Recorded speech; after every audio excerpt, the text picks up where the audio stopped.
বন্ধুরা সবাইকে স্বাগত আমার ইউটিউব চ্যানেলে।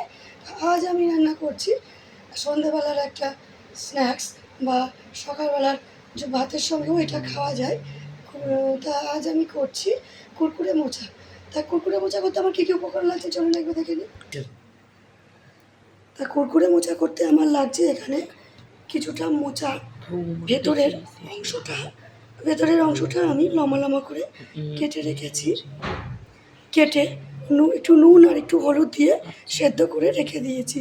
5 মিনিট একটু ভাবিয়ে রেখে দিয়েছি, জলটা ফেলে জল ঝরিয়ে রেখে দিয়েছি। এছাড়া লাগছে নুন, চালের গুঁড়ো, কাশ্মীরি রেড চিলি পাউডার, হলুদ গুঁড়ো আর হচ্ছে এখানে বেকিং পাউডার।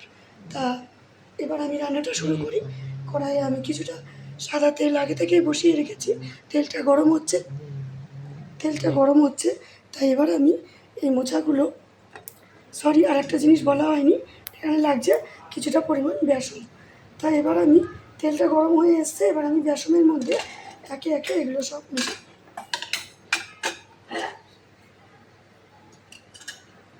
এখানে দিলাম আমি পরিমাণ মতো লবণ, চালের গুঁড়ো, এখানে আমি 1 টেবিল স্পুন চালের গুঁড়ো দিয়েছি। আপনারা যেমন বেসন গুলবেন সেই অনুপাতে চালের গুঁড়ো দেবেন, ঝালটাও যে যেমন খান সেই অনুপাতে দেবেন। আমি এখানে 1/2 tablespoon Kashmiri red chilli powder দিলাম, আর 1/2 টেবিল স্পুনের একটু কম গোলমরিচ গুঁড়ো দিলাম। এছাড়া দিলাম হলুদ গুঁড়ো, সামান্য পরিমাণ হলুদ গুঁড়ো, আর দেব একটু বেকিং পাউডার।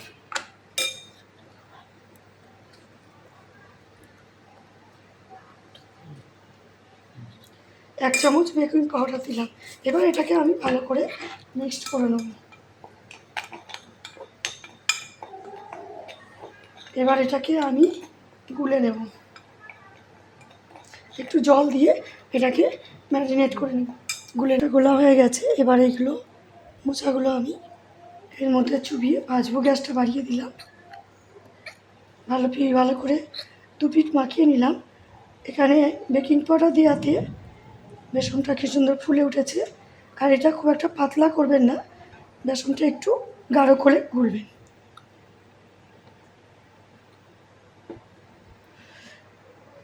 যারা মোচা খায় না, খেতে ভালোবাসে না, তাদেরও এই মোচাটা করে দিলে তারা খুব আনন্দ করে খাবে।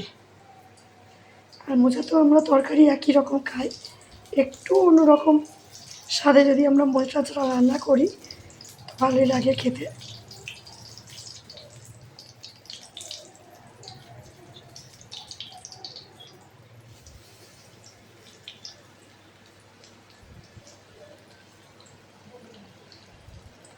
তা আমার মোচাগুলো দেওয়া হয়ে গেল।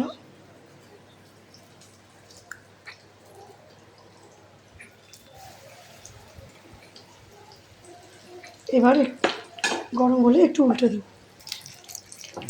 তা আমার মোচাগুলো ভাজা হয়ে গেছে। এক পিঠ আমি একটু উল্টে দিচ্ছি আস্তে করে।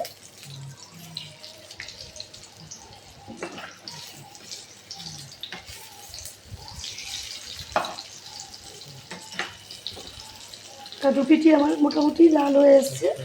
এবার আমি নামিয়ে নিলাম। তা আপনারা দেখতেই পেলেন আমার কুরকুরে মোচা কত সহজেই তৈরি করা হয়ে গেল। তা কুরকুরে মোচা তৈরি করতে আমরা কী কী লাগে সেটা আমি বলেই দিলাম। তা নিশ্চয়ই এবার শুনে বাড়িতে একটু আপনাদের করে খেতে ইচ্ছা করছে।